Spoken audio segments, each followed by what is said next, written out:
Hola, ¿qué tal? Muy buenos días. Bienvenidos a Despierta con CDN. Hoy es 11 de marzo del año 2021.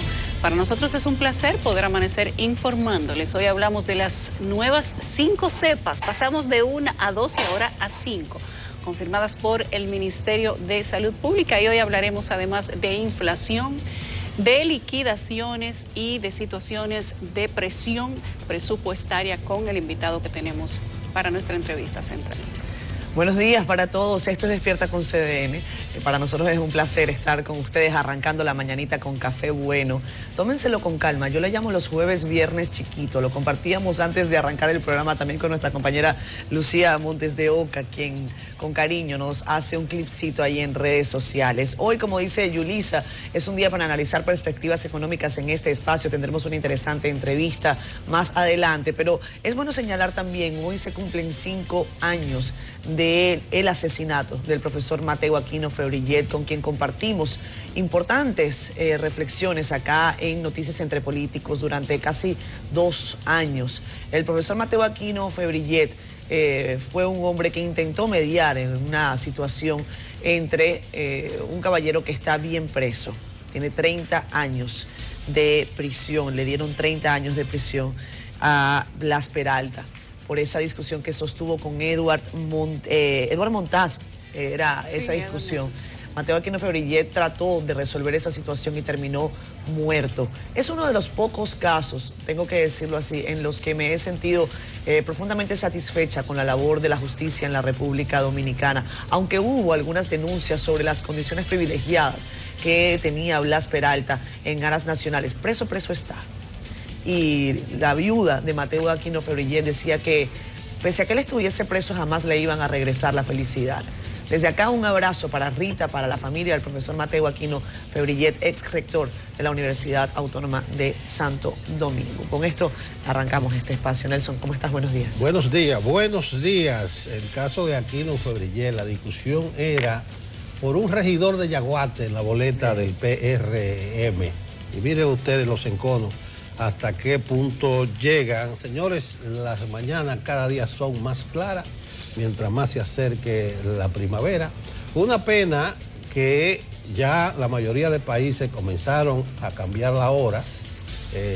La costa este de Estados Unidos el 14, el domingo, le adelanta 1 hora hasta las 7 de la mañana y nosotros nos quedamos con la misma hora. Casi todos los países aprovechan al máximo la luz solar, pero nosotros de las 7 de la mañana oscuro vamos a pasar a las 7 de la mañana claro y todo se queda con tranquilidad. Vamos al contenido completo del programa. Nuevas cepas del COVID-19 confirmadas por Salud Pública. Colegio Médico se muestra preocupado por relajamiento de las medidas. Diandino Peña citado a la Procuraduría Anticorrupción por segunda vez. Este jueves conversamos sobre el endeudamiento, liquidaciones a cancelados y aumento de la inflación con Luis Reyes, exdirector de presupuesto.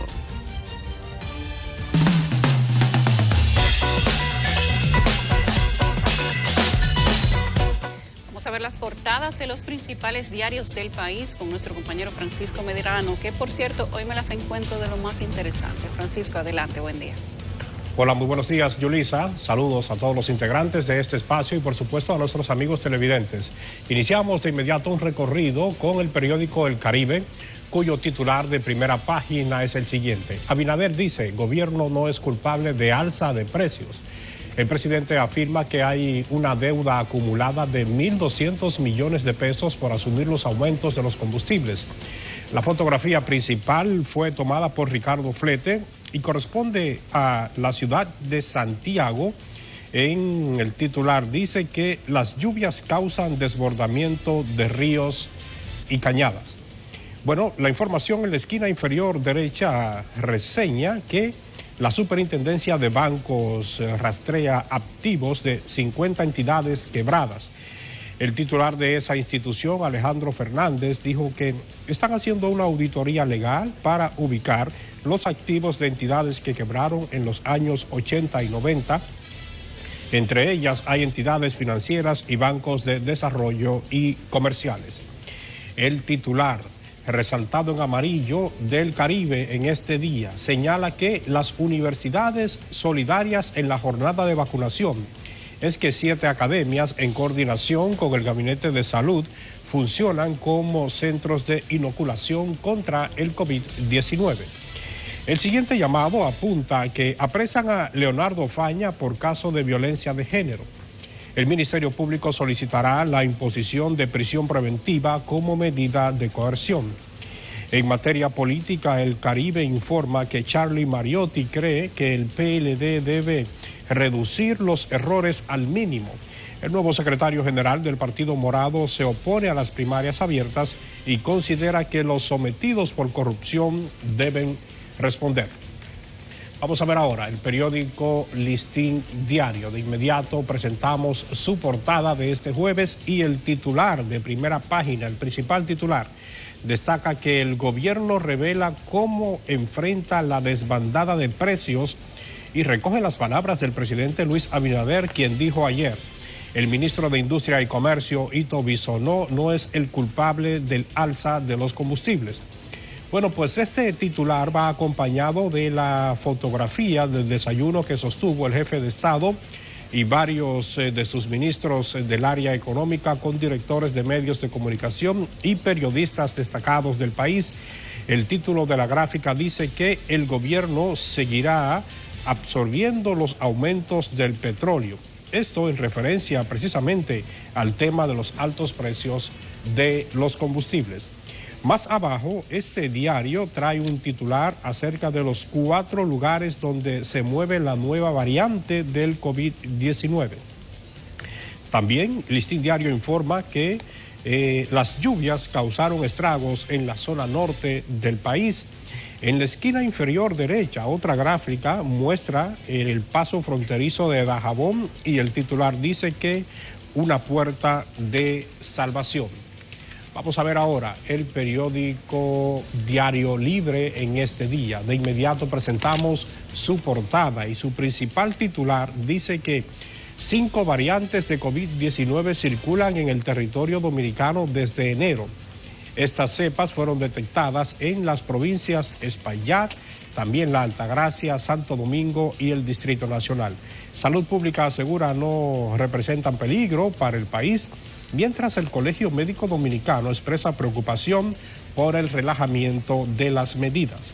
La fotografía principal corresponde al vertedero de la capital. El título es el siguiente: Duquesa a cielo abierto. En la parte derecha, este impreso dice que 4 ejes sustentan el plan de seguridad ciudadana. Justo debajo de este titular, otro llamado reseña que República Dominicana espera más de 220,000 turistas en marzo. Mientras que en materia educativa recoge las declaraciones del ministro de Educación, Roberto Furcal, quien dijo: hay 48 municipios con menos de 5% de COVID-19. Ahora presentamos las actividades en agenda para este jueves. A las 9 de la mañana hay una rueda de prensa de la Asociación Dominicana de Ferreteros. Esto será en la calle Paseo de los Ferreteros en el ensanche Miraflores, en el Distrito Nacional. A las 9:30, inauguración de la emergencia y la unidad de odontología del Hospital de Especialidades Médicas Dr. Félix María Goico. Esto será en la calle Francisco Núñez Fabián, en el sector de Villa Consuelo. A las 11 de la mañana, ofrenda floral en la tarja dedicada al exrector de la UAS, Mateo Aquino Febrillet, al cumplirse hoy, pues 5 años de su trágica muerte. Esto será en la sede de la Universidad Autónoma de Santo Domingo. A las 10 de la mañana hay una reunión de la Comisión Permanente de Industria y Comercio y Zonas Francas del Senado de la República en el Salón de Comisiones Pedro Francisco Bonó. A las 3 de la tarde, conversatorio sobre prevención de acoso sexual y psicológico en el ambiente laboral. Esto será en la Escuela Nacional del Ministerio Público. Pues así andan las informaciones colocadas en los periódicos en el día de hoy y también las actividades en agenda para Interés Noticioso. Retornamos con ustedes. Gracias, Francisco, que tengas buen día.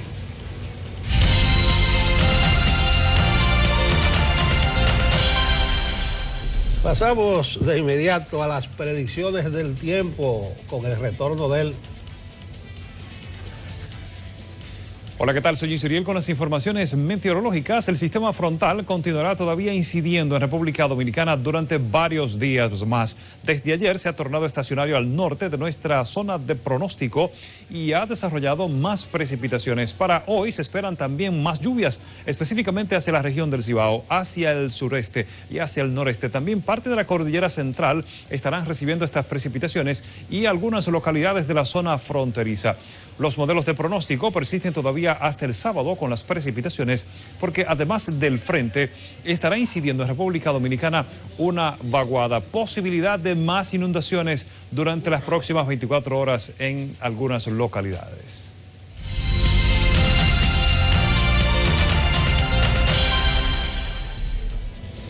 Ahí nuestro compañero nos hablaba del panorama meteorológico. Definitivamente las lluvias tienen la atención acá en el país. La zona del Cibao se ha visto afectada, particularmente hay 59 viviendas dañadas por las precipitaciones recientes. Estaremos atentos, por supuesto, con los reportes de nuestros corresponsales en la zona y vamos a dar también un panorama sobre ese particular un poquito más adelante, pero queremos saludarlos a ustedes que nos sintonizan a través de redes sociales. Gracias a Josefina Tavares, Anthony Tori, Nancy de León, también María Cepeda Mejía, Melvin Cruz Parra, Mel Argüello, saludos Mel, Miriam Solano, Wilson de la Cruz, Ricardo, Ramona Durán, Víctor Guzmán. Wow, qué nutridito está ese Facebook Live, cosa que nos encanta. Gracias por estar siempre allí. Robert Hernández y Juan Carlos Gómez, quien nos está hablando de que hoy se inaugura su exposición en el edificio principal del Ministerio del Deporte, junto a Julia Castillo. Qué bueno, Juan Carlos, muchos éxitos, ojalá que te vaya súper bien. También está allí tempranito Alex Muñoz, que creo que ya lo saludé, y Giovanni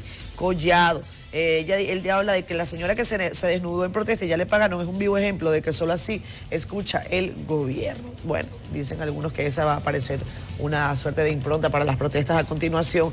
Es penoso, que un ministerio tan activo como el de Obras Públicas y que tiene tanta capacidad para resolver no solamente los pequeños casos, sino los grandes casos, se vea de alguna manera con este ruido, ¿no? Una situación menor que terminó concitando la atención nacional. Nada, la señora ya está con el dinero depositado en su cuenta, eso fue incluso hecho público en la jornada de ayer. Hacemos una primera pausa acá en Despierta con CDN a las 7:15 de la mañana. Ayer fue un día malo para el PRM, muchachas. ¿Cómo así? No, pero hay mucho ruido, que no hay cepa, que hay 5 cepas, Faña preso, el ministro de Interior dando vueltas por el país diciendo que el plan de seguridad ciudadana, que ahora sí, y los robos de los celulares le están dañando los viajes. Yo creo que lo peor fue lo de Faña, Nelson. Sí, pero bueno, porque se había hecho toda una campaña para hablar sobre la inocencia del señor Faña, inclusive tratando de desmeritar a la víctima, algo que uno no se esperaba. Sin embargo, ayer, como ustedes saben, el Ministerio Público continuó como una acción pública la denuncia de la señora Marisabel, y ayer fue citado el señor Faña y en esa visita lo dejaron preso. A nadie que le están haciendo una investigación en libertad lo dejan preso luego de terminar la investigación, si no hay elementos que lo inculpen. Bueno. Y parecería que esto ha pasado con Parecería que había persecución. Oye, la coerción, la víctima había desistido, pero ¿y por se qué? demuestra que hubo algo. Y ayer, hablando de un día malo, se aprobó una ley a la medida de un funcionario. Eso va a dejar marcado al PRM. Pero mire, Josefa Castillo, ese es uno de los temas de ayer. Josefa dijo varias cosas. Ella votó 300, pero aumentó la nómina de 22 millones a 26 millones, 4 millones más, porque la gente que ya nombró tienen que tener... Pero lo mejor es la justificación. ¿Cuál fue la justificación que ella dio? Porque tiene que nombrar Tengo que nombrar a mi gente. Ah, miren, qué gracioso eso. Pero miren, además de eso... Pero hay gente del PRM que va a decir que eso es lo que es. Hay mucha gente que dice que eso es. Ella dijo que en el 2004 lo votaron a todos, a ellos, y nadie gritó. Por eso se justifica. Eso es, y ahora ella votó a todo el mundo y aumentó la nómina. Oye, lo que algunos lo ven mal, otros lo ven como que Josefa es una heroína. Todo depende de lo con que se vea. Pero atención a lo siguiente, dice Josefa que a ella la han maltratado, que hay un plan en su contra, que no quisieron nombrar a su hijo diputado sustituyéndola a ella, di que por la cuota de género. Y ella dijo que una amiga también se la rechazaron. Él dice que es un plan, que lo de Kimberly es una muchacha seria y que también es un plan contra ella. Entonces eso tiene su zurrapa, eso evidencia que hay un malestar, que hay un disgusto por ahí adentro, porque ¿quién es que le ha hecho tanto daño a Josefa en el PRM? Aclaren su cosa, señores. Bueno, de ahí vamos al residencial Sembrador de la ciudad Juan Bosch. Nos han enviado a nuestra redacción un documento que ha circulado entre los apartamentos de esta residencial del sector o de la ciudad Juan Bosch, donde habla de manera específica de que no van a tolerar la presencia de ciudadanos indocumentados y dice, distinguidos propietarios o representantes. Por medio de la presente tenemos a bien informarles que conforme a la resolución emitida por la Dirección General de Migración y en conformidad con la Ley 285, que regula la migración en el país, le solicitamos presentar en la oficina en un plazo más tardar de 15 días la documentación que acredita que la persona que tiene viviendo en su apartamento en calidad de inquilino cumple con las normativas de la ley. De lo contrario, nos veremos en la obligación de permitir el acceso de las autoridades a los fines de darle cumplimiento a la misma y recordarles que esta multará a los propietarios de los apartamentos que hayan rentado viviendas a extranjeros indocumentados. La persona que nos envió la carta nos da la información de que hay varios ciudadanos venezolanos y de otras nacionalidades que viven en ese residencial, pero son más venezolanos y que desde hace días tienen una situación con la presencia de estos ciudadanos ahí. Qué pena que se estén manejando las cosas de esta manera. A mí me gustaría ver el detalle, más allá de esta circular, porque a veces los documentos no guardan una fiel copia, una fiel fotografía de lo que es el sentimiento de las comunidades. Yo quisiera saber qué motivó esta circular fechada el 8 de marzo, ahí en el residencial El Sembrador 4, porque si algo puedo decirles como inmigrante en la República Dominicana, además como inmigrante venezolana en la República Dominicana, es que el espíritu del dominicano es todo lo contrario a ese documento. El espíritu del dominicano es de solidaridad, de apoyo, de abrazo, de incluso compromiso en la ayuda. Me parece un poco extraño, por eso quiero irme al tuétano, a qué es lo que está detrás de esa documentación, repito, localizada en el residencial El Sembrador 4, para que esa comunidad haya enviado esta carta en donde dice que en un plazo a más tardar de 15 días deben presentar a la persona que tengan viviendo en sus apartamentos en calidad de inquilinos, si cumple en todo caso con las normativas de la ley de migración. ¿Qué es lo que está motivando esto? Miren, en República Dominicana yo no puedo advertir en 11 años que tengo viviendo acá casi, casos aparentes ni masivos de xenofobia. El mayor xenófobo de los venezolanos es el propio Nicolás Maduro, que además niega la realidad de la migración venezolana. Ese es el mayor xenófobo de los venezolanos, no los dominicanos, no los peruanos, no los argentinos. Entonces, a mí me gustaría sí ver qué está detrás de esto, porque no me luce que se corresponda con el sentir del pueblo dominicano. Algo habrá pasado allí. Vamos a investigar. Sí, eso es así, que se investigue bien. Alguien se está extralimitando, un exceso que hay ahí. Sí. Señores, lo de mi edad, miramos muchas películas de Vidiliquí, Durango Key, Bonanza. Ahí había unas persecuciones a caballo. Pero vean esta persecución a vehículos, un tiroteo al estilo del viejo oeste, militares persiguiendo a supuestos contrabandistas de cigarrillos. Mírenlo ahí.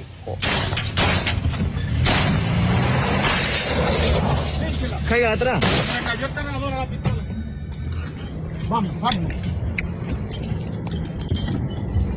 Suerte que ellos llevan su propio camarógrafo con un celular ahí. El ayudante que va atrás, en vez de ayudar a detener los ladrones, está grabando. Dice nuestro compañero Ramón Medina que es el corresponsal allá en la zona fronteriza, que esa fue la persecución a tiros a presuntos contrabandistas de cigarrillos en la comunidad El Guanal de la provincia de Santiago Rodríguez. Resultó herido de bala un joven identificado como Leiby Emmanuel Rodríguez. Se observa a un miembro del ejército dominicano disparar con un fusil a los neumáticos de la jipeta donde viajaba el presunto contrabandista junto a otra persona que se dijo era su esposa.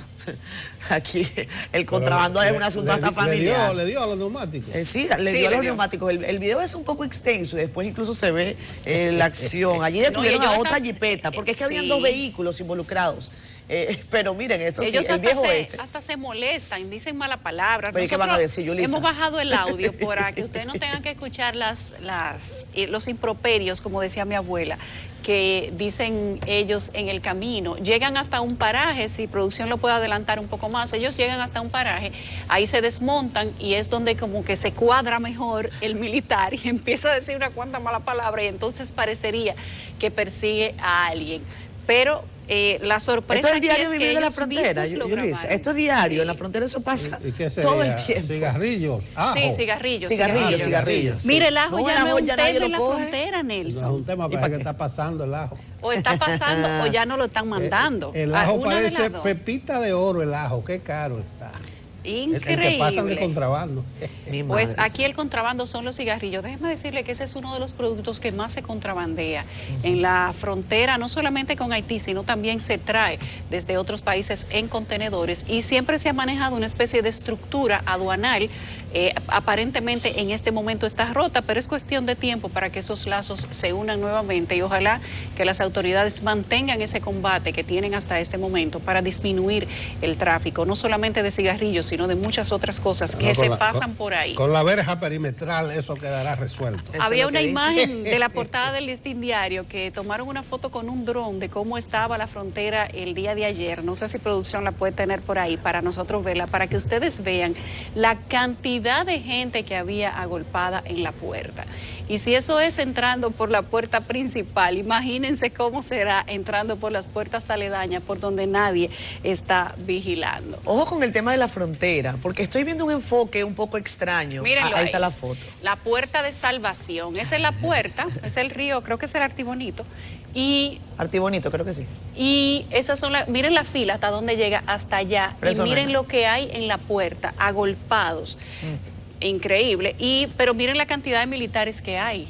La suerte que ellos, digamos que se saben ya el procedimiento y manejan esa cantidad de gente de una manera, digamos que simultánea. Pero ¿cómo no va a pasar gente por la frontera? Díganme. Bueno, a ustedes que están en imágenes hoy, fotografía, vamos a ver lo que captó una cámara de seguridad. Una unidad de la Policía Nacional que atropella a dos personas que viajaban en un motor.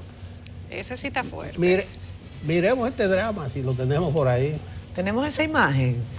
Bueno, ha sido cuestionada la labor de la uniformada recientemente. Hemos visto, incluso ayer no lo compartimos con la audiencia, pero un audiovisual que muestra una presunta ejecución a un caballero que iba a bordo de un vehículo, un chofer de un vehículo. El detalle de ese video no ha sido todavía esclarecido por las autoridades competentes, pero se muestra una acción totalmente desproporcionada. Ahí no se ve intercambio de disparos. Eso fue ayer, por lo menos se hizo viral ayer. No sé si la producción lo tenga, pero en todo caso también me gustaría comentarles, porque las lluvias siguen, Nelson, Yulisa. Y las imágenes que hemos visto en redes sociales desde hace algunos días y las que hacía referencia nuestro compañero Jean Suriel, dan cuenta de la realidad del país y de lo que tenemos que hablar reiterativamente cada vez que empieza la temporada ciclónica. Todavía estamos lejos de arrancarla de manera oficial, pero las lluvias ya se han hecho presentes. 59 viviendas, como les decía en la parte anterior, fueron afectadas solamente en Luperón. Y hay que poner el ojo sobre lo que son los riesgos. Hay distintos informes. Hay uno, por cierto, muy bueno del año 2019 que hizo el BID y que se llama Amenazas y Riesgos Naturales de República Dominicana. Veía en la prensa más temprano un enfoque que decía: Jennifer López dice República Dominicana es un paraíso. Claro, es un paraíso y yo estoy totalmente de acuerdo con J-Lo, quien estaba de visita en el país. Pero recordé una canción de Ali I, el cantautor venezolano, que decía: Cuba es un paraíso para el cubano, República Dominicana es un paraíso para el que puede, para el que no necesariamente tiene que vivir en el borde de un río con una casa que se le está viniendo arriba. Pero también hay que preguntarse sobre la acción de las autoridades. Vean la casa que se cayó recientemente, era una posada, miren, véanle las bases a esa construcción, Nelson. La pregunta es cómo se permite la construcción de semejante infraestructura en un suelo obviamente afectado por el exceso de precipitaciones. Vean cómo se desliza la casa en pleno. Nadie puede pensar que esa casa fue inspeccionada debidamente por ninguna autoridad. Ahora póngase usted a hacer una casa, compre usted un terrenito y dispóngase a hacer debidamente, a construir debidamente una casa para que usted vea cómo le caen como la conga todas las autoridades, que los permisos, que los impuestos. La viga que sostiene su lateral eso derecho. No tiene ningún sentido. Y después tenemos que pagarlos todos. Después todos tenemos que pagar el apoyo a esa familia porque, bueno, evidentemente quedan en situación de vulnerabilidad. Entonces, que la pobreza, sí, claro, pero hay que evitar esos dobles discursos porque, insisto, la clase media la lleva pesada, muy pesada en la República Dominicana. Pero esa casa está, bueno, y no es una, son dos, porque es una casa de 2 pisos. Eso es una posada, Yulisa, eso que vemos allí, eso es una posada. Es increíble. Quiero que producción me ponga una imagen que le acabo de mandar de una portada que ha publicado el día de hoy el diario BBC Mundo, a propósito de que estamos mencionando la situación con Haití, con los indocumentados. Ajá. Y quiero leerles... Qué bueno que tú lo trajiste a colación. Quiero leerles lo que dice el periódico BBC. Ajá. Miren, dice: el haitiano es el chivo expiatorio de una élite dominicana.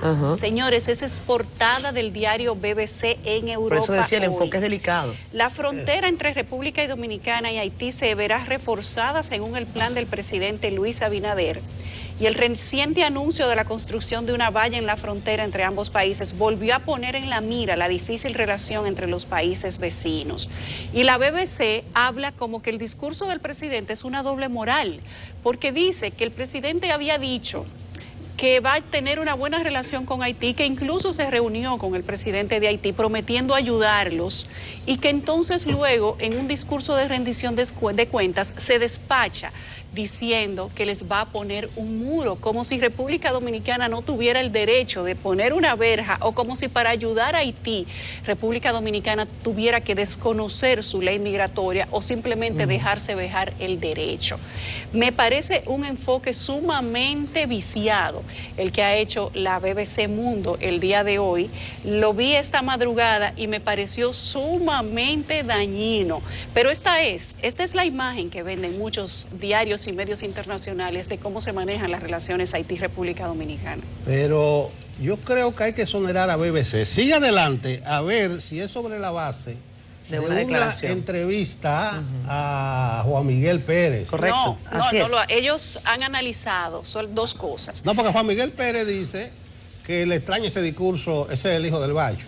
Le extraña su discurso de Abinader en la campaña, pero que eso debe ser para contentar a los ultranacionalistas. Entonces yo creo que la esencia... No se refiere. Lo que ellos están haciendo es una comparación entre la reunión del presidente dominicano con el presidente haitiano, donde se hablaron de las promesas, en comparación con el discurso del presidente Luis Abinader. Dicen ellos que en momentos en que Haití está necesitando una gran ayuda del país vecino, porque está pasando calamidades por la situación política y de salud que tiene ese país. Yo me voy a ir más allá. Si Haití fuera responsabilidad únicamente de República Dominicana, ¿y por qué no vienen ellos y le echan una mano a Haití? Mira este parrafito. ¿Por qué no le mandan quizás vacunas? ¿Por qué no le mandan vacunas? Hay declaraciones de Juan Miguel Pérez, profesor. Juan Miguel, yo creo que... Espérame un segundo. El que pone el enfoque es Juan Miguel, sociólogo, politólogo. Pero el que titula el BBC, ojo. No, titula BBC, y si Juan Miguel le da la carnada. Y entonces Juan Miguel defiende el PRM y critica el PRM. Dice que eso es el PRM, que el PRM no piensa así, porque es parte de la socialdemocracia.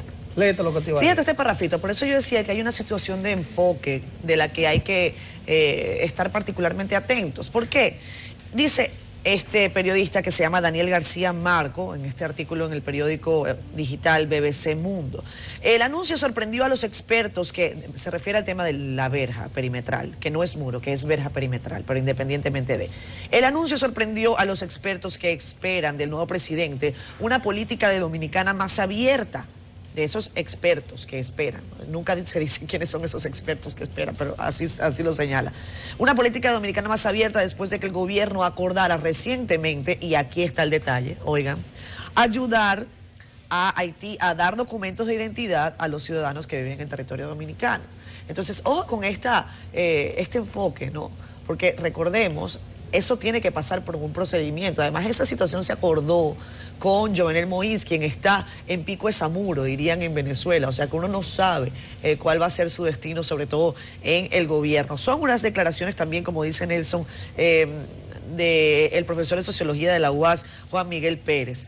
Él también dice allí, la entrevista ha sido editada, recortada por motivos de extensión y comprensión. Pero entre otras cosas, este sociólogo hace la salvedad de que hay una clase conservadora tradicional en la República Dominicana a la que le resulta simpático este tipo de discurso, aunque no necesariamente se tome una política de mano dura en contra de la migración, ni mucho menos.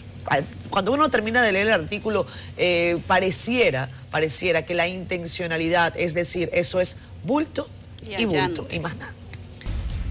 Échale para acá. Voy con el capitán José Urtecho. ¿Cómo está la calle, Capi? Buenos días. Gracias, don Nelson. Muy buenos días. Un saludo al equipo y vamos de inmediato al tránsito en la ciudad de Santo Domingo. En Santo Domingo Norte, en este momento tenemos trabajos en la vía en la avenida Hermanas Mirabal, en la entrada a la urbanización Buenavista Segundo, y está generando un fuerte congestionamiento en dirección desde la Charles de Gaulle hacia el Puente Peinado. Está intenso este congestionamiento. Más adelante vuelve a complicarse como habitual desde la Emma Balaguer hasta la subida al Puente Peinado. Esta situación está complicando en gran medida la avenida Mirador Norte en dirección hacia la Hermanas Mirabal. Si continúa la Máximo Gómez, hay otro congestionamiento a la altura del elevado de la Nicolás Dobando y otro congestionamiento a su llegada a la San Martín en dirección hacia la John F. Kennedy. La avenida John F. Kennedy está lenta en dirección desde la Doctor de Filló hacia la avenida Abraham Lincoln. Hay una inundación urbana, un charco de agua a la altura de la Winston Churchill, y está generando este congestionamiento que inicia antes de la Doctor de Filló y se extiende hasta inclusive luego de cruzar el charco en el elevado de la avenida Abraham Lincoln. Esta situación está complicando lo que transitan desde los Jardines del Norte en la avenida Jardines de Fontainebleau para llegar a la John F. Kennedy. El polígono central está viable la avenida Abraham Lincoln, Winston Churchill, López de Vega, Tiradentes, Gustavo Mejía Ricard, así como la Roberto Pastoriza. La Ortega y Gasset cambia el panorama con tránsito intenso desde la Gustavo Mejía Ricard hasta su llegada a la John F. Kennedy. Estamos sugiriendo utilizar en este tramo la Máximo Gómez, que está completamente viable en dirección sur-norte. La Kennedy con tráfico habitual, intenso, congestionado desde el expreso Quinto Centenario hasta la subida al elevado de la Ortega y Gasset. Al sur de la 27 de febrero, viable la avenida Jiménez Moya, la Alma Mater, la Máximo Gómez, no siendo así la George Washington, que está algo complicada su llegada a la avenida Máximo Gómez en dirección desde la Alma Mater hacia la Máximo Gómez. Tránsito lento en la México, próxima a su llegada a la Federico Enríquez y Carvajal en dirección este-oeste. En la zona oriental, en este momento, tenemos congestión habitual en el ingreso al túnel de las Américas y desde aquí hasta la subida al elevado de la 27 de febrero. Estamos sugiriendo utilizar el puente flotante. Prácticamente está viable circulando desde la zona oriental, aunque ya sobre la Francisco Alberto Camaño Deñó se aprecia lentitud en el tránsito y se pone un poco más intenso luego de cruzar el obelisco en dirección hacia la Máximo Gómez. Continuando en la zona oriental, está lenta la avenida Venezuela con avenida Las Américas circulando en dirección norte-sur. Estamos sugiriendo utilizar la Sabana Larga, está viable en dirección hacia el sur. La carretera Mella, carretera de Mendoza, Charles de Gaulle, la autopista de San Isidro, así como la avenida Ecológica en este momento están viable. La subida al puente de la 17 con un tránsito intenso desde la Fernández de Navarrete hasta su subida. Si continúa en la Padre Castellanos, buena noticia, no está nada congestionada, está completamente viable la Padre Castellanos, inclusive a su llegada a la Pedro Oliva Cedeño. Tránsito lento en la autopista Duarte en dirección Cibao Santo Domingo como habitual en el kilómetro 14 y más adelante desde la avenida Monumental hasta su llegada al kilómetro 9. En sentido contrario, el congestionamiento habitual en el 9 y en el 14 viajan en dirección Santo Domingo Cibao. Tráfico inusual en la intersección de la avenida de los Próceres con República de Colombia, circulando desde la Sol Poniente hacia la avenida de los Próceres. Es todo lo que tenemos y volvemos con ustedes al estudio. Gracias, Capiurtecho. Lo esperamos mañana viernes por aquí. Si Dios quiere, hasta mañana. Ayer, luego de que fuera noticia solo por medios de comunicación de que República Dominicana tenía en su circulación 2 cepas más de coronavirus o COVID-19, que sería una variación de esta misma, pues el Ministerio de Salud Pública hizo los aprestos para hacer la confirmación pública de que no son 2 sino 5 las cepas variadas que circulan en nuestro país, lo que ha movido a la preocupación de muchos, inclusive del Colegio Médico Dominicano, que ha dicho que ante esta variación le preocupa el relajamiento de las medidas que han tomado las autoridades en vías de que la gente pueda llegar a su casa a las 12 de la noche los días de semana y a las 10 los fines de semana. El Ministerio de Salud Pública había reportado 390 casos nuevos y notificó 7 fallecimientos y 2 de ellos fueron en las últimas horas. Esto en momentos, Catherine Nelson, en que el proceso de vacunación avanza con todas las de la ley y cuando aún no se ha confirmado si ciertamente las vacunas que se están utilizando están todavía disponibles porque no se está guardando la segunda dosis. Las autoridades habían dicho todo lo contrario. Sin embargo, quiero detenerme un segundo en algo que acaba de publicar The Spectator Index, que dice que Dinamarca acaba de suspender temporalmente la vacuna contra el coronavirus del laboratorio AstraZeneca como medida de precaución debido a casos de coágulos en la sangre en personas que la recibieron, y dice, aunque la conexión aún no se ha establecido, las investigaciones ya están en curso y se ha detenido la vacunación con AstraZeneca. Miren, señores, este asunto de la salud, de las vacunas, de la nueva variante, no debe tener ningún apañamiento, debe haber transparencia en la información. Ayer hubo algunos ruidos, porque la señora vicepresidenta, que es la presidenta del Gabinete de Salud, dijo que se estaban investigando lo de las nuevas cepas, que se van a hacer incluso análisis en el Laboratorio Nacional, pero concomitantemente, y quiero saludar a Ibelicia Costa, viceministra de Salud Colectiva, al director de Epidemiología, Ronald Kiwis, y al asesor en asuntos de COVID, Eddie Peretén. Yo responsablemente dijeron, señor, no, hay 5 cepas, hay 5 variantes circulando en el país. Entonces hay que hablarle con claridad, como pido que se hable con claridad con el asunto de las vacunas. Dicen las autoridades que han vacunado 547.091 personas y que tienen reservadas 450.000 para la segunda dosis, pero eso me da a mí 947.091. O sea, y no fueron 800. Son 818.000. Ya te voy a decir. Entonces, ¿cómo vacunaron 547.000 y tienen 450.000 guardadas? No. Con claridad. Un saludo a mi amigo ministro de Salud, Daniel Rivera. Mientras más claridad, más amistad. Hay 179.091 que nadie sabe dónde están. ¿De dónde están? La están multiplicando. O sea, llegaron, ¿no? Puede ser que hayan llegado y no nos avisaron. Puede ser que hayan llegado 179.091 vacunas según ese cálculo y nadie nos haya dicho. Hubo unos empresarios, que trajeron vacunas temprano para eso ellos. Dicen. Quizás era en grandes cantidades y se le incautaron. Y después les jalaron las orejas, pero solamente así como de cariñito. Ven. Está multiplicando la vacuna como mira, los ven, panes. ¿Cómo les jalaron las orejas? No es así, es así. Porque yo te pregunto, si lo hubiese traído tú o yo, estaríamos presos, porque es un asunto de seguridad nacional. Pero como eran un grupo de empresarios, nada más le pasaron la mano. En fin, eso es harina de otro costal. Hay que decir lo siguiente, miren, América Latina está presentando un repunte importante en los casos de COVID-19. América Latina en este momento es el centro de la pandemia. Hay que destacar esta situación porque pese a la vacunación, los casos siguen en aumento. En Chile, en donde las perspectivas de vacunación son muy positivas, ellos ya han vacunado a un porcentaje importante de su población. Ellos dicen que han puesto 1.08 dosis diarias por cada 100 habitantes en las últimas 7 jornadas. Eso es mucha gente. Informan que la tasa de positividad supera el 11% y lo advierten como si fuese algo para preocuparse. En República Dominicana tenemos un índice de positividad por encima de 11 hace mucho. Así que si se relajan las medidas pese a la vacunación, yo no me quiero imaginar lo que vamos a tener acá en Semana Santa. Que usted se vacune no le va a impedir que se contagie. ¿Por qué? Porque entre una vacuna y otra, recordemos son 2 dosis, usted puede resultar contagiado. Así que vacúnese, sí, vaya a vacunarse, pero cuídese, mantenga el uso de mascarilla, lavado de manos y distanciamiento físico, solamente ese particular. Quiero agregar a esto que nos acaban de informar que acaba de morir el señor Frank Guerrero Prats por COVID en el Centro Médico Hospitén. Desde aquí, pues, nuestra solidaridad con su familia.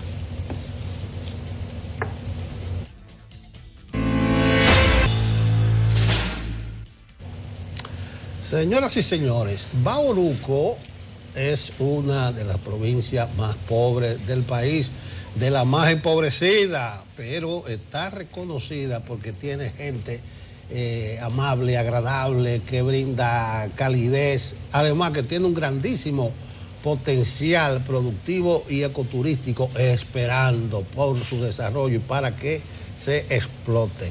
A la senadora de Bauruco, Melania Salvador, le llaman la senadora productiva. Por allá se dejó caer Karelyn Cuevas, nuestra reportera, y nos trae un perfil de la senadora por la provincia de Bauruco. Recorrimos más de 200 kilómetros desde la capital dominicana y llegamos a Bauruco. Su municipio cabecera nos dio la bienvenida.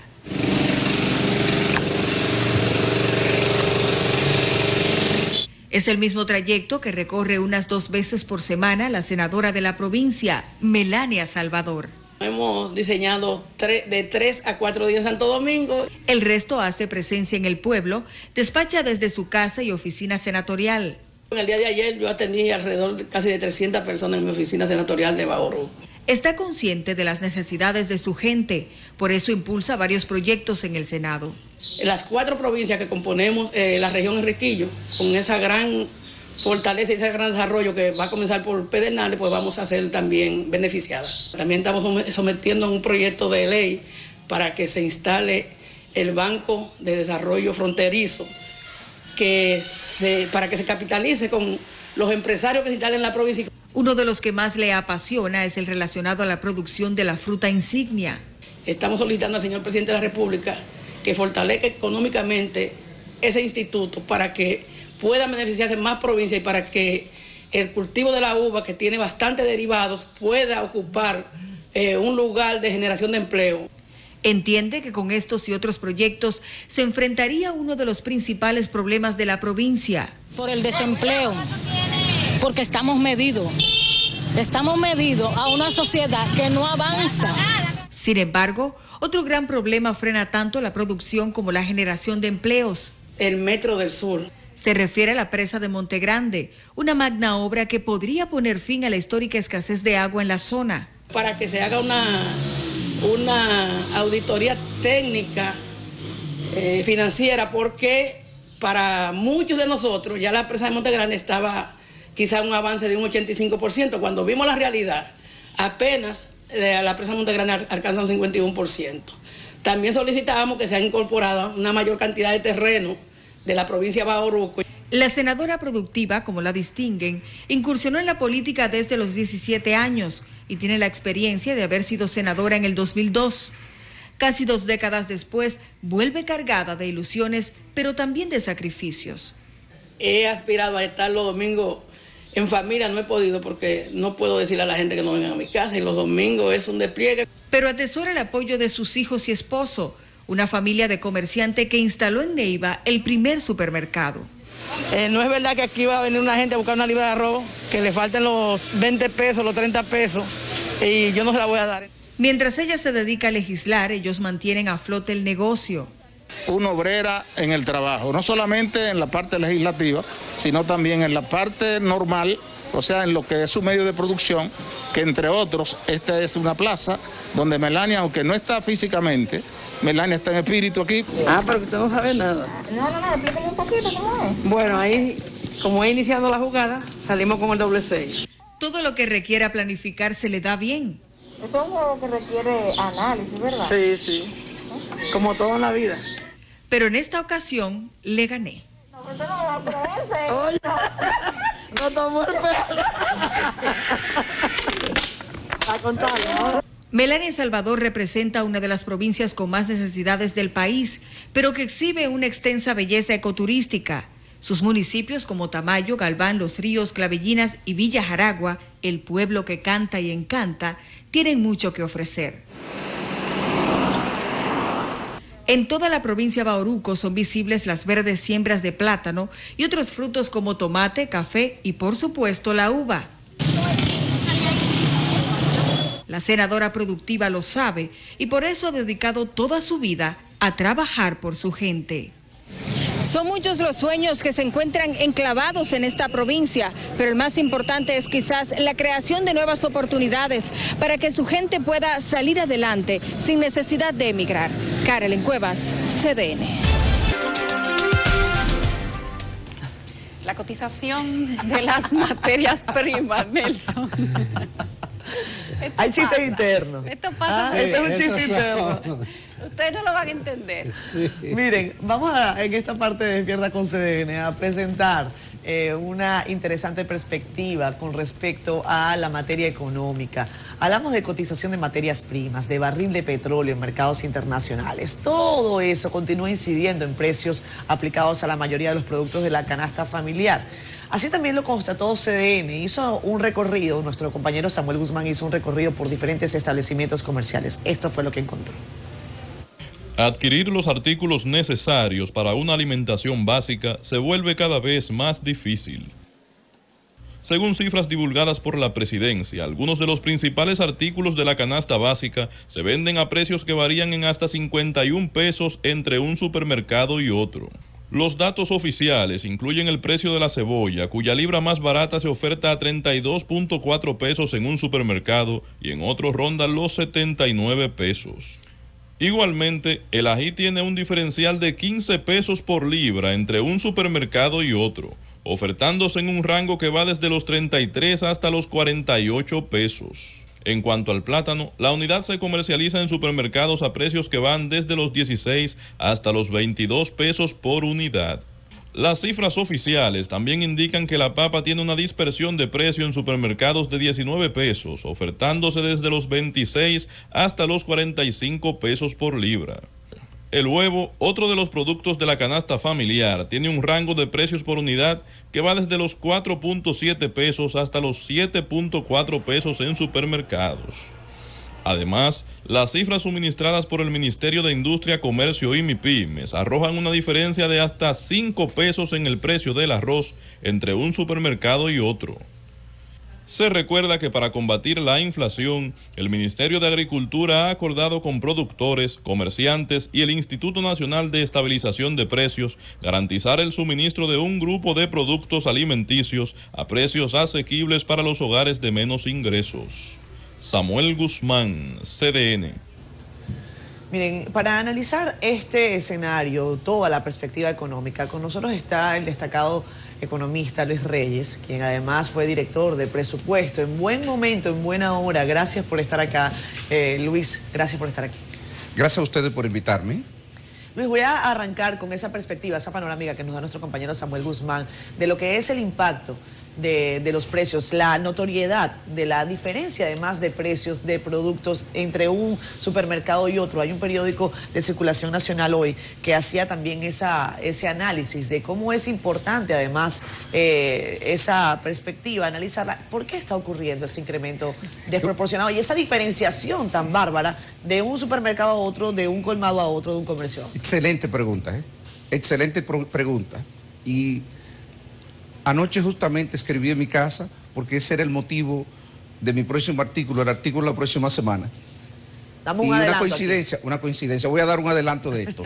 Miren, una de las cosas por la cual los economistas reniegan de los controles de precios es porque los controles de precios no dejan que los mecanismos de formación de precios de los mercados competitivos se expresen. Sencillamente, cuando usted comienza a reprimir la inflación, a establecer controles de precios, entonces se originan problemas de información asimétrica entre productores y consumidores. No hay transparencia en los mercados y como no hay transparencia en los mercados, entonces se pueden dar estas dispersiones de precios. Los mercados eficientes, la característica de los mercados eficientes es precisamente que hay información transparente para consumidores y productores y eso hace que los precios se nivelen relativamente rápido, se eliminen esas brechas. Por eso es que es importante permitir que los mecanismos de ajuste de precios de los mercados operen. Cuando eso no tiene lugar, entonces podemos encontrarnos con situaciones como esta. Incluso, más lejos aún, en situaciones como esta, si los mercados por alguna razón están expresando distorsiones, podría ser que se justifique la intervención del Estado, pero no necesariamente a través de controles de precios, porque hacer eso sencillamente lo que va a hacer es agravar más el problema. Y eso es algo que los economistas lo tienen documentado. Si hubiese sido así, pero las economías socialistas hubieran resuelto su problema. Cítenme un solo ejemplo de un país que haya sido exitoso aplicando políticas de controles de precios. Eso es sencillamente obsoleto hoy día. Pensar en eso como solución es verdaderamente una locura. Y no digo que no hay que proteger a los consumidores. Lo que hay que hacer es diseñar políticas inteligentes que ayuden en esa dirección. Don Luis, el gobierno ha dicho durante el día de ayer que están haciendo todos los aprestos y utilizando los mecanismos necesarios para tratar de que bajen los precios de los productos principales de la canasta básica familiar, pero que esto no depende del gobierno. Y que a pesar de que ellos admiten que hay productos altos, inclusive hicieron una comparación hasta de supermercados y se ve la diferencia de precio entre un supermercado y otro.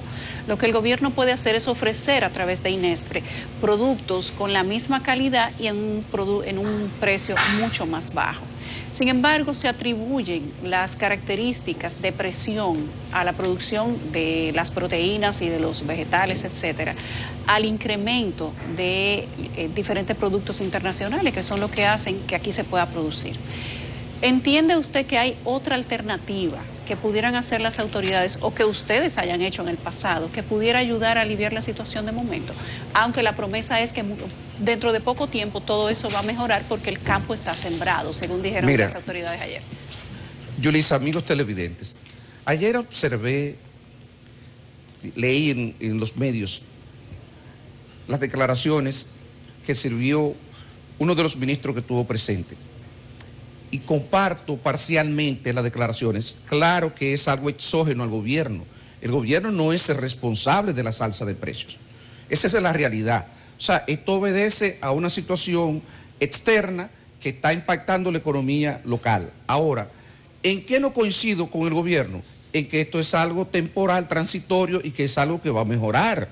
No. Eso no es cierto. De hecho, yo me sorprendo a veces, honestamente, con el análisis macroeconómico que se hace desde el gobierno, que uno puede entender que un gobierno debe de transmitir una postura siempre optimista de cara a los ciudadanos. Eso sería terrible, que las autoridades vendan posiciones derrotistas, eso lo puedo entender, pero yo creo que también le da credibilidad a las políticas públicas cuando uno dice la verdad, cuando uno dice, mire, nosotros estamos atravesando una situación inflacionaria que el país no conoce en los últimos, por lo menos, 8 o 10 años. Esa es la realidad.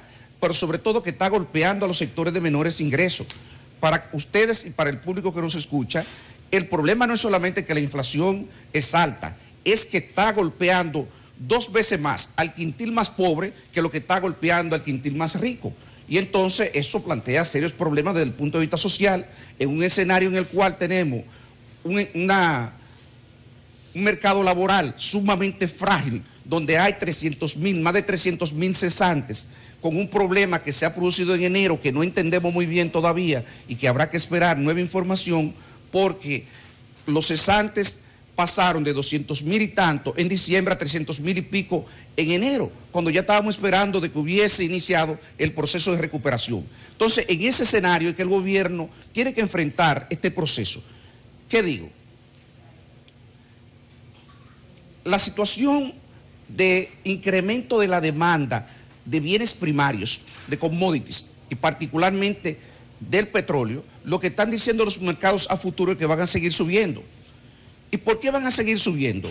Si ustedes ven los precios del petróleo que están reprimidos, que es lo que nosotros tenemos aquí, una inflación reprimida en este momento porque no estamos traspasando a los consumidores los aumentos de precios internacionales, entonces esa situación se va a mantener y posiblemente se va a profundizar. ¿Y por qué se va a profundizar?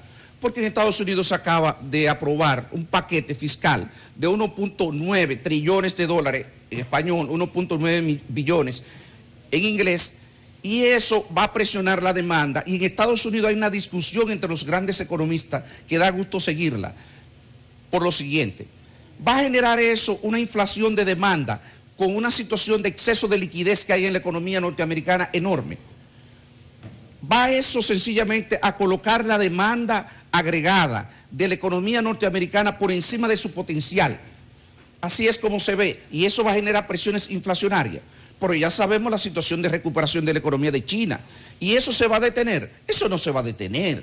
Eso va a continuar por los próximos meses. Y sabemos que la situación de los fletes, que se ha multiplicado por 4 por 5, se va a mantener por lo menos hasta el próximo año. Entonces, en un escenario como ese, y además piensen que dentro de 3 o 4 meses se vence el plazo para la revisión del salario mínimo, entonces no es bueno conversar, decir estas cosas sin hacer estas precisiones. La realidad es que estamos enfrentando una situación compleja, con unas cuentas fiscales que están exhaustas, con una situación externa que realmente no la crea el gobierno y con una situación al interior en términos de mercado laboral y en términos social que todos ustedes conocen. Una situación realmente que plantea desafíos importantes. Esa es la realidad. Bueno, vamos a apelar a su condición de exdirector de presupuesto para hablar del presupuesto general del Estado para este 2021. Pero antes un paréntesis, yo coincido con esa parte de su discurso en la que usted refiere que no se corresponde con la realidad. Yo he acuñado un término: el gobierno vive una burbuja comunicacional que a la postre le va a pasar factura. El asunto de los precios de los petróleos, si el gobierno sincera esos precios a la realidad, se va a armar un corredero, pero está asumiendo semanalmente una millonada que eso no lo va a resistir en el tiempo. ¿A dónde voy con su condición de director de presupuesto? Hay constreñimiento, debe haber austeridad en muchos aspectos de la economía dominicana, pero el gobierno exhibe una holgura presupuestaria. Analíceme esa holgura desde el punto de vista del presupuesto que se está ejecutando. Miren, un poco atrás, porque usted puntualizó algo que me parece relevante, el tema comunicacional del gobierno. Yo creo que la parte del manejo de la política económica, si bien debe ser optimista, debe ser siempre planteada en un marco en el cual no afecte la credibilidad de las políticas mismas. Y ahí yo creo que el gobierno queda de ver, en esa parte el gobierno queda de ver. Creo que un discurso excesivamente optimista no es saludable porque eventualmente va a pasar factura al gobierno y posiblemente a todos. Entonces, sobre su pregunta, mire, la percepción, y subrayo percepción, porque estoy esperando la data para confirmarlo, es que el gobierno tiene serios problemas de ejecución presupuestaria por el problema de contrataciones públicas. Y a uno le llega información oficiosa, por eso no hago una afirmación tajante, no tengo las estadísticas que soporten lo que voy a afirmar, pero la percepción que tengo es que muchas instituciones del gobierno tienen dificultad de ejecución y obviamente cuando usted tiene dificultad de ejecución, como pudo haber sido el caso de, recuerden al cierre del año el gobierno anunció que había disminuido la proyección de déficit de 9.3, de 9.4 a 7.3 y eso lo anunciaba como un logro. Cuando se publiquen los datos que deben de publicarse en cualquier momento porque ya la Contraloría General de la República debió de pronunciarse sobre la ejecución presupuestaria del año pasado y debe de haberlo sometido a la consideración de la Contraloría, de la Cámara de Cuentas para fines de dictamen. Normalmente, en ese momento, cuando lo ve la Contraloría, el gobierno publica esa información y entonces ahí podemos ver las cuentas comparadas, qué era lo que tenía aprobada cada institución y qué fue lo que ejecutó. Y entonces veremos si realmente hubo una subejecución, que es lo que uno presume que ocurrió el pasado año y es lo que está ocurriendo ahora. Pero eso no es bueno para la economía, porque recordemos que la economía viene en un proceso de recuperación y lo que debería hacer el gobierno es gastar y gastar todo lo que pueda para crear condiciones más favorables para que se pueda recuperar ese mercado de trabajo tan débil y dejen de seguir quebrando pequeñas empresas, porque ese es el costo que estamos pagando con esta situación. Cuando uno examina las estadísticas de la Tesorería de la Seguridad Social, lo que uno ve es que hay una gran cantidad de pequeñas y medianas empresas que sencillamente no aparecen, que aparecían en marzo del año pasado y hoy ya no están reportando. Lo que uno presume es que paralizaron sus actividades y habrá que ver si hay políticas que puedan estimular la recuperación de estas empresas, pero esa es la situación que hay planteada. Don Luis, respecto de los presupuestos, hay una situación también que está pasando en las instituciones del Estado y tiene que ver con las personas canceladas.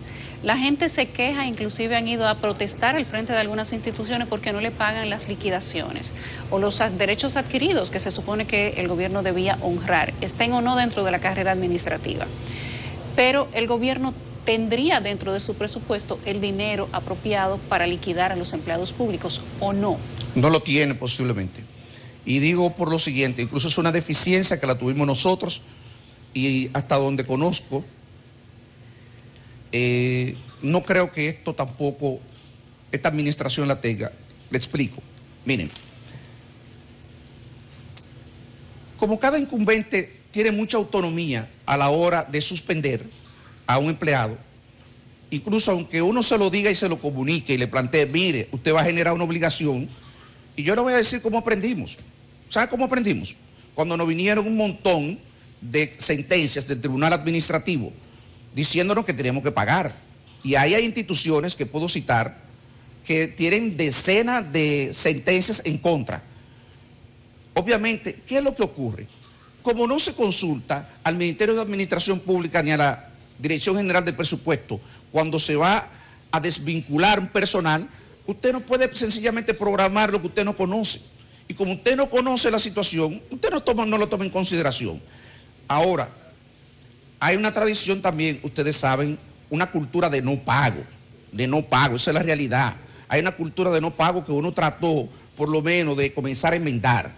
Cuando a mí me llegaba una sentencia de un tribunal, yo no le preguntaba a nadie, y no le pregunto a nadie, sencillamente la ponía y le notificaba por escrito a la institución, mire, usted tiene los recursos aquí para pagar esta sentencia, porque yo creo que eso es la institucionalidad, eso es lo que uno puede aportar. Entonces, estaba advertida a las autoridades de que muchos de esos empleados eran empleados de carrera y de que esos empleados de carrera tenían unos derechos y que ya habían unos precedentes en los tribunales donde le van a llegar por cantidad y de pronto el hecho que ocurrió frente al Palacio Nacional, que es una situación lastimosa, penosa, de pronto podemos tenerla repitiéndose en cualquier otra institución y la tendremos por decenas y estaremos avergonzados, abochornados a nivel internacional con situaciones como esta, porque la desesperación del ser humano también hay que entenderla. Si usted en medio de la pandemia lo suspenden y además de eso no le dan las prestaciones laborales, usted podrá imaginar la situación que puede estar viviendo esa persona. Don Luis, usted ha hablado hoy sobre los retos que tiene el gobierno ante un escenario internacional convulso, claro que sí, pero hemos hablado de control de precios, hemos hablado de inflación, que son situaciones locales que el gobierno tiene capacidad para mover de una manera u otra. ¿Cuál es su recomendación sobre lo que se podría hacer? Y si no considera usted que el gobierno está cayendo un poco preso de su propio discurso con el tema del gasto. Bueno, claro que sí, yo estoy totalmente de acuerdo, yo creo que el gobierno, su discurso de pretender bajar, primero de no endeudarse, porque de alguna manera se estigmatizó el tema del gasto y se pretendió bajar el déficit de manera muy acelerada. Recuerden que cuando se sometió el presupuesto de este año, creo que en este mismo programa yo me manifesté en contra de eso y dije, no, yo no estoy de acuerdo con eso. No es posible bajar 4 o 5 puntos porcentuales en un escenario donde la economía está tan débil. Lo que se corresponde es que el gobierno siga gastando. De hecho, el gobierno va a tener que seguir gastando. Y el déficit del 3% que está planteado en el presupuesto general del Estado para este año ya está desbordado. Y está desbordado por aumento que todavía no han comenzado a ejecutarse a los médicos, que no estaban contemplados. Pero recuerden que a partir de julio hay aumento a los médicos.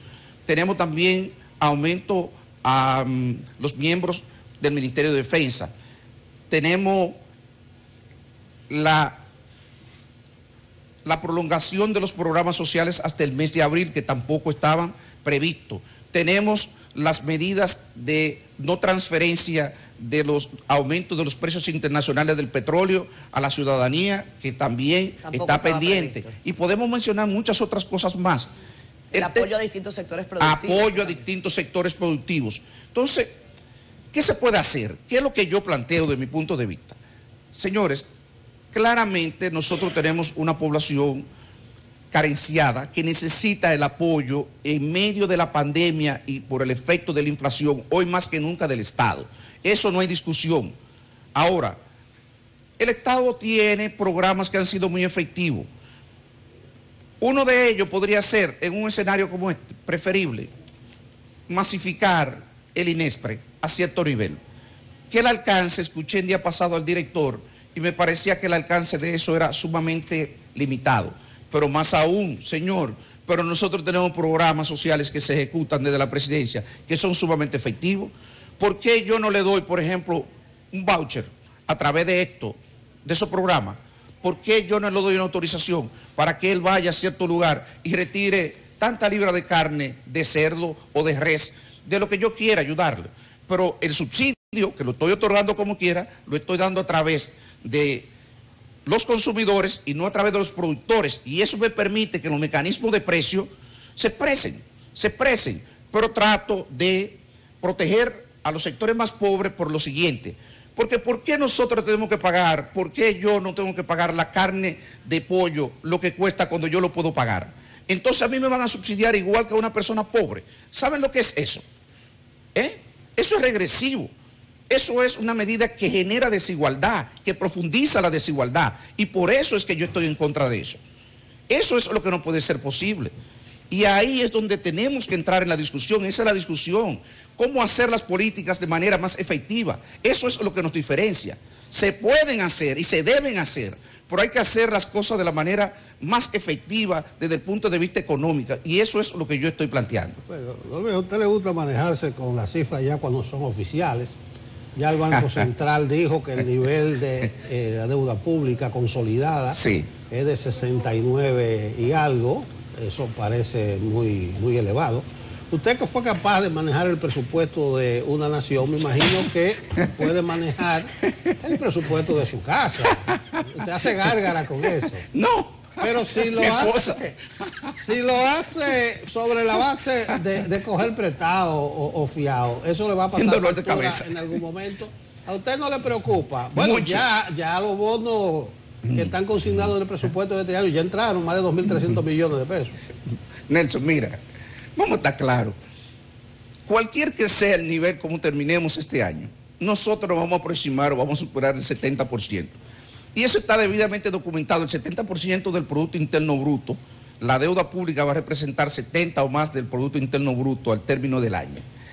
Y para cualquier criterio que se utilice, para un país, una economía emergente, esos son niveles altos, elevados.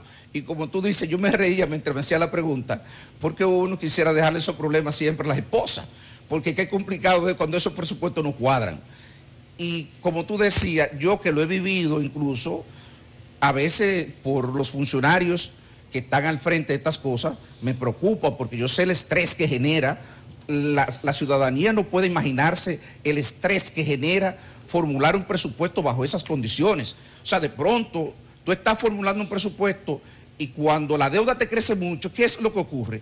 que tú vas a generar pago de intereses que son muy altos y de pronto tú tienes que buscar 15.000, 20.000 millones de pesos adicionales solamente para pago de intereses y tú tienes que recortarlo de otro lado, pero no puedes dejar de darle el 4% de educación y de pronto entre educación y pago de intereses tú estás asignando 350.000, 400.000 millones de gasto en el presupuesto y eso es prácticamente el 40%. Del gasto que tú vas a asignar más el 45, el 50%. Entonces te queda 50% para que el Estado pueda servir todas las demás, producir todos los demás bienes, todos los demás servicios que le ofrece a la ciudadanía.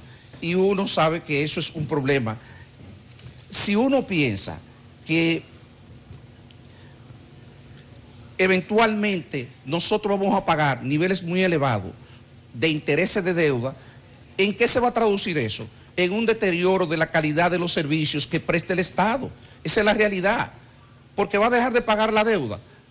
Cuando se comienza a formular el presupuesto, ¿sabe cómo comienza a formularse? No puede dejarla de pagar porque tiene que buscar Exacto. Más. Tú lo primero que haces es que especializa los montos del pago de la deuda porque tú sabes que de ahí no puedes recortar nada. No es porque vas a pedir más. Entonces va a pedir más. Tú no vas a poder hacer eso. Entonces si tú tienes que ir en los próximos años o quién sabe cuánto en las próximas décadas vamos a tener que ir a financiarnos, nosotros vamos a tener que pagar los intereses de la deuda y eso va a hacer que el Estado disponga de cada vez menos recursos para poder cumplir con sus responsabilidades. Esa es la situación. A propósito de la deuda, don Luis, algunos dicen que ya nosotros sobrepasamos el 65% de la capacidad de endeudamiento del PIB. Usted nos dirá, de acuerdo a su experiencia, por dónde anda la realidad de endeudamiento de República Dominicana. En esta condición de este ralentizamiento de la economía por el COVID-19, probablemente la única opción que tiene el país mientras la economía se estabiliza es seguir endeudándose. Pero ¿hasta dónde podemos continuar en ese propósito? Mira, Yulisa, en realidad, como tú dices, olvídate ese 65, ese 70 que es alto. Porque a veces nosotros los economistas nos gusta perdernos mucho en las cifras puntuales. Y la verdad es que en este caso puede ser 65, puede ser 70, puede ser 75 y ya es mucho porque los intereses que tú tienes que pagar como proporción de las recaudaciones del Estado pasan del 30%. Sí. Y ya eso es alto para cualquier estándar que tú establezcas. Ahora, ¿hasta dónde nosotros vamos a tener que llegar? Mira, República Dominicana, yo creo que los mercados le van a seguir prestando en los próximos años. Ahora, lo que hay que ver en qué condiciones nos prestan, porque podrían aumentarnos las tasas de interés, y al aumentarnos la tasa de interés, entonces lo que estamos haciendo es que estamos aumentando el pago de los intereses de la deuda a futuro, y eso también nos plantea un problema complicado. Ahora, el gobierno posiblemente no tiene más nada que hacer, sino concentrarse, y esto creo que es lo más relevante de esta conversación sobre deuda. Ya no tenemos que preocuparnos sobre el nivel de deuda que tenemos, sino cómo vamos a tratar de que esa deuda alcance un punto de inflexión y comience a bajar como proporción del Producto Interno Bruto, lo cual nos va a tomar años, y para ello hay que mejorar las recaudaciones. Hay un concepto técnico que manejan los economistas que están familiarizados con estos temas, que es el balance primario, y lo que hay que hacer es generar un balance primario positivo, de manera que en el tiempo la deuda tienda a bajar. Eso, repito, es en lo que hay que concentrarse. Ahora, ¿es posible eso? Esa es la discusión. ¿Es posible hacer eso en los momentos actuales? Con los problemas que tenemos en el mercado laboral, la debilidad todavía de la recuperación de la economía, que nos planteemos una situación de un pacto fiscal lo suficientemente, de una magnitud tal que permita que la deuda dentro de un plazo razonable, 1 o 2 años, comience a disminuir como proporción del Producto Interno Bruto. ¿Es eso posible? Podemos al mismo tiempo hablar de una revisión del salario mínimo dentro de 2 o 3 meses, que se vence el plazo de los 2 años, dentro de 2 o 3 meses, en una situación inflacionaria, con alto desempleo. Podemos hablar de un pacto fiscal importante que le permita incrementar las recaudaciones al gobierno. Esos son los temas, porque ya el tema del endeudamiento es una situación, una realidad que no podemos cambiar, que no podemos modificar a corto plazo. Sí podemos diseñar políticas a futuro y eso es el desafío que enfrenta el gobierno. Don Luis, uno de los valores que más se considera a la hora de evaluar economías, tanto para la inversión extranjera como para la inversión local, es evidentemente el crecimiento. República Dominicana se jactaba en la región de ser el país con mayor crecimiento y dicen muchos que entre todos los ciegos el tuerto es rey. De la región que menos crece, quizás del mundo, pues República Dominicana estaba adelante. América Latina creciendo con niveles de contracción importantes también en la última década. Hablemos de cómo la perspectiva del Banco Central ahora es que República Dominicana va a crecer y sobre todo que va a recuperar este crecimiento en el 2021. ¿Se puede hablar de eso según su perspectiva de una vez?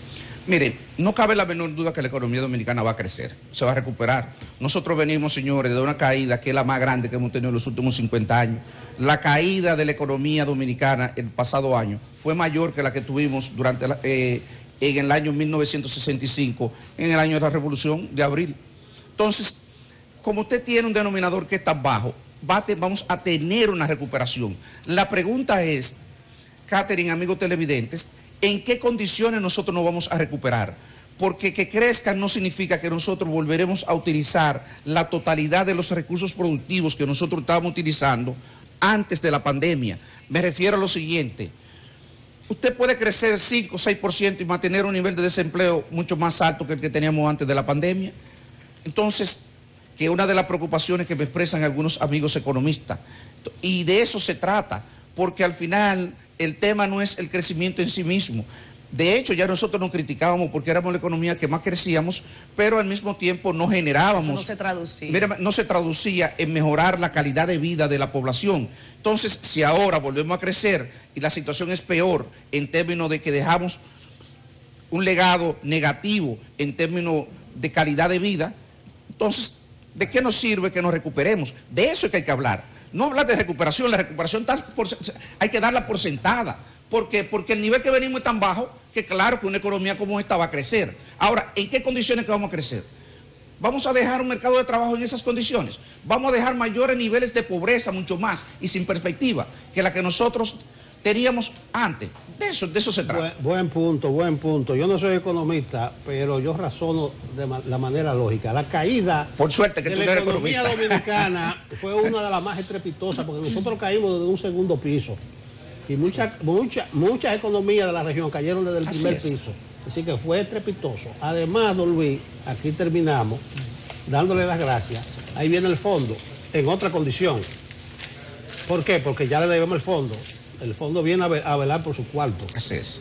Distinto a cuando venía nada más a ver cómo estaban en ejecución los programas que se habían financiado con sus recursos. Gracias a don Luis Reyes, director de presupuesto. Un placer tenerle por aquí. Yo creo que ha sido optimista a pesar de todo su discurso. Hay que ayudar un poco. Ay, por ayudar. Hay que ayudar un poco. No podemos llevarle más preocupaciones a la ciudadanía. Hay que remar. Gracias, Andrés.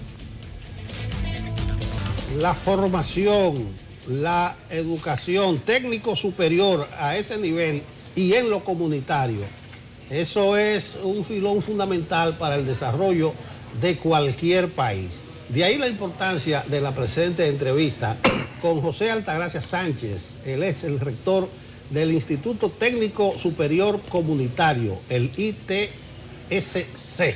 Buenos días, señor rector. Buenos días. Dándole las gracias a ustedes y a su teleaudiencia por darnos la oportunidad de venir a este programa a destacar las cosas que se están haciendo de esa alta casa de estudio. Bueno, nos alegra mucho enterarnos de que esta es la primera entrevista que usted da.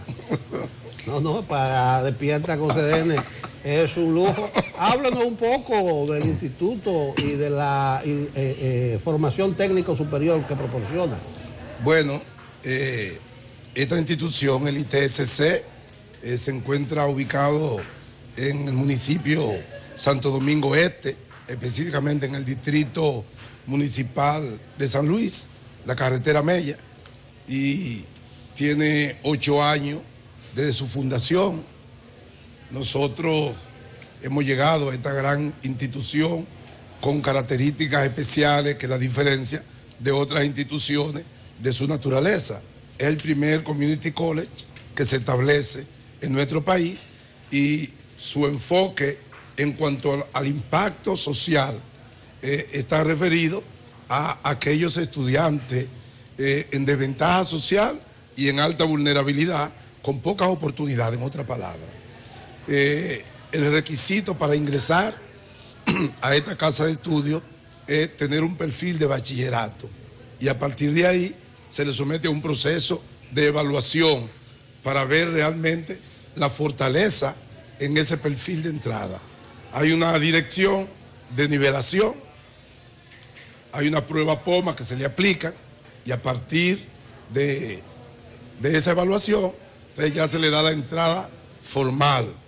Aquí el cuatrimestre son 7 cuatrimestres. Pero escúchame que le interrumpa. ¿Cuál es la diferencia entonces con el Infotec? Instituto de Formación Técnico Profesional. Que son cursos básicos de ciclo corto dirigidos a personas que no han concluido el bachillerato y que están realmente en una situación muy vulnerable. Cursos de 6 meses, de 1 año. Eso es pero no son técnicos superior al nivel de lo que se hace allá. Incluso al finalizar, cuando salen los egresados, pues se le convalida en algunas universidades con las cuales tenemos convenios interinstitucionales. Señor Sánchez, quiero saber cuáles son las 5 clases técnicas que dan, que son más populares, y cómo lo están haciendo ahora en medio de la pandemia con la virtualidad. Bueno, precisamente, allá nosotros contamos con 7 áreas, y dentro de esas 7 grandes áreas tenemos 26 carreras. La de mayor demanda de esas carreras son la gastronomía, el área de salud, y dentro del área de salud, la enfermería, imágenes médicas, odontología, y tenemos también otra área fundamental, que es el área de la informática, el área de la tecnología, y tenemos también la carrera de eventos, es decir, que están entre la carrera de mayor demanda, la más poblada, y en medio de la pandemia, COVID-19, que todos sabemos el impacto que ha tenido, y las universidades y los centros tecnológicos no escapan realmente a esa situación.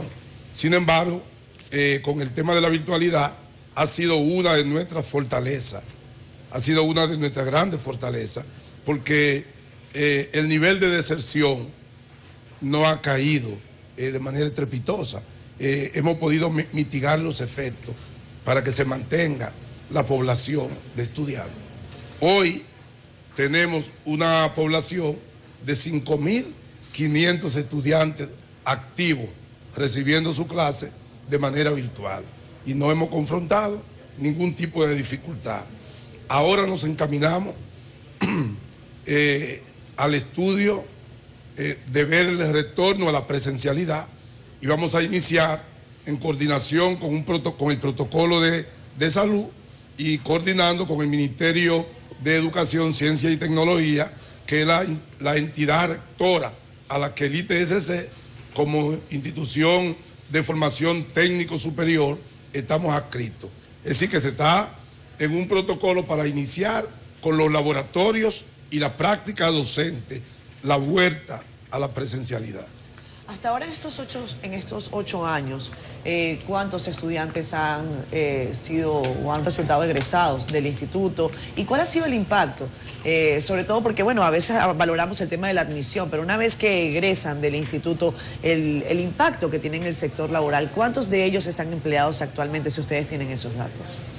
Bueno, sabemos que tenemos una empleabilidad de un 65% en la actualidad, según las estadísticas.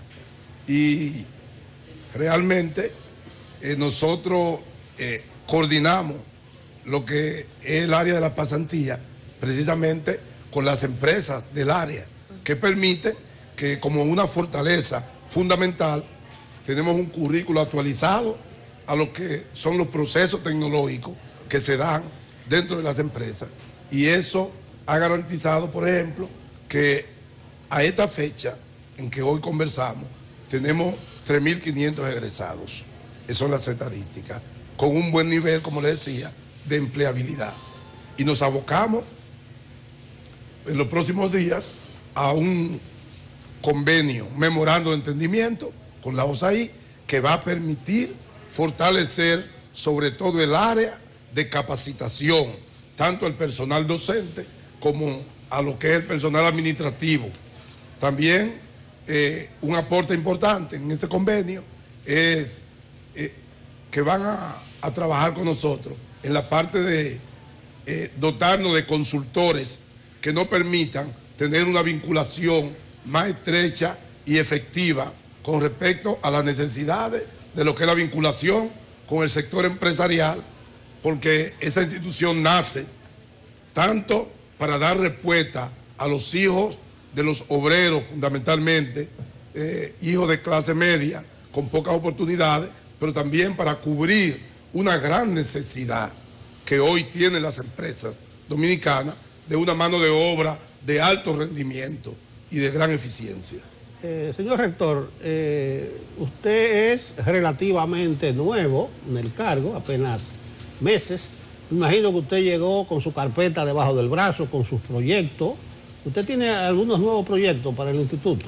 Sí, un proyecto importante es precisamente la capacitación, porque por la propia naturaleza de la institución, cuya materia prima son los estudiantes y la formación, entonces nosotros, uno de los enfoques, de los planes que tenemos en carpeta hoy, es fortalecer lo que es la capacitación y la reforma curricular para irla ajustando cada vez a lo que son los tiempos modernos con respecto a los cambios que se registran en las empresas, sobre todo en los aspectos de los procesos de innovación y tecnología que hoy se dan. Cuando usted habla de capacitación, habla del personal docente. El personal docente fundamentalmente, y obviamente abarca al personal administrativo, que es la plataforma que apoya el trabajo académico, el trabajo docente. En ese orden, en carpeta también está dentro de lo que es la meta presidenciales y la visión de nuestro señor presidente Luis Abinader, era preocupación por cada vez fortalecer y darle mayores oportunidades a esos sectores vulnerables.